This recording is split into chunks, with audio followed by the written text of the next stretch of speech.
बिस्मिल्लाहिर्रहमानिर्रहीम, अस्सलाम वालेकुम। मैं हूं वफाक नज़ीर। दुनिया की सबसे बड़ी जमहूरियत तस्वुर किए जाने वाले भारत के आम इंतखाबात में बीजेपी मोदी की बड़ी तादाद में नशिस्तें गंवाने के बावजूद तीसरी बार भारत की हुक्मरान जमात बनने जा रही है। यानी मोदी तीसरी बार भारत के वज़ीर आज़म बनने के लिए तैयार हैं। बीजेपी सादा अक्सरियत हासिल करने में तो नाकाम रही है इस इलेक्शन में, लेकिन चूंकि इस इत्तेहाद के साथ एनडीए के नाम से जो उन्होंने बना रखा था उसके साथ इन्होंने इलेक्शन में हिस्सा लिया, तो उसके बाद दोबारा अब ये इस पोजीशन में आ गए हैं कि भारत में तीसरी बार ये गवर्नमेंट फॉर्म करने जा रहे हैं। कांग्रेस की बात की जाए तो कांग्रेस ने राहुल गांधी की क़यादत में जो इत्तेहाद बना रखा था इंडिया के नाम से, उसने इस इलेक्शन में बड़ा सरप्राइज किया है। बीजेपी को बड़ी बेहतरीन कारकर्दगी का मुजाहिरा करते हुए बीजेपी के लिए वो अब एक डरावना ख्वाब बनने जा रही है।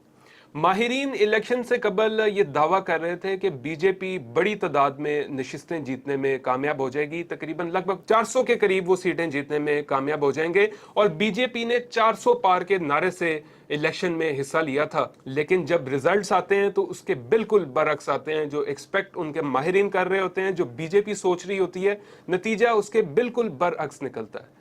मोदी की बीजेपी 2019 के इलेक्शंस में 303 सीटें उन्होंने जीती थी, तो उसको भी डिफेंड करने में नाकाम रहे हैं और 63 की नशिस्तें गंवाने के बाद मोदी की बीजेपी ने इस इलेक्शन में 240 सीटें जीती हैं, जबकि लोकसभा में हुकूमत साजी के लिए 272 नशिस्तें दरकार होती हैं। अगर मोदी की बीजेपी ने इत्तेहाद ना किया होता एनडीए के अलायंस के साथ, जो उन्होंने इसका नाम रखा हुआ है नेशनल डेमोक्रेटिक अलायंस, उसके साथ इत्तेहाद ना होता तो मोदी इस बार भारत के वज़ीर आज़म नहीं बन पाने थे।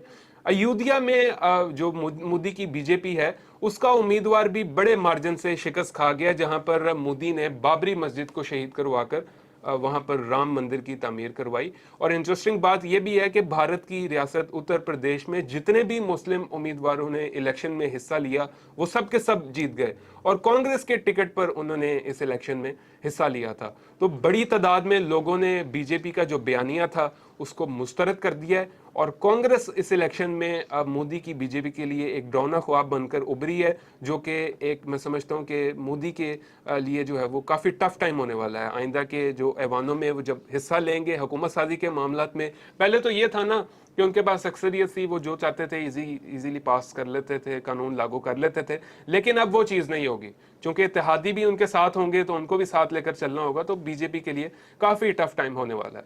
तो ये थी वो भारत की इलेक्शंस के ऊपर अभी तक की अपडेट। मजीद इस तरह का कंटेंट देखने के लिए चैनल को सब्सक्राइब कर लें। अल्लाह हाफिज़।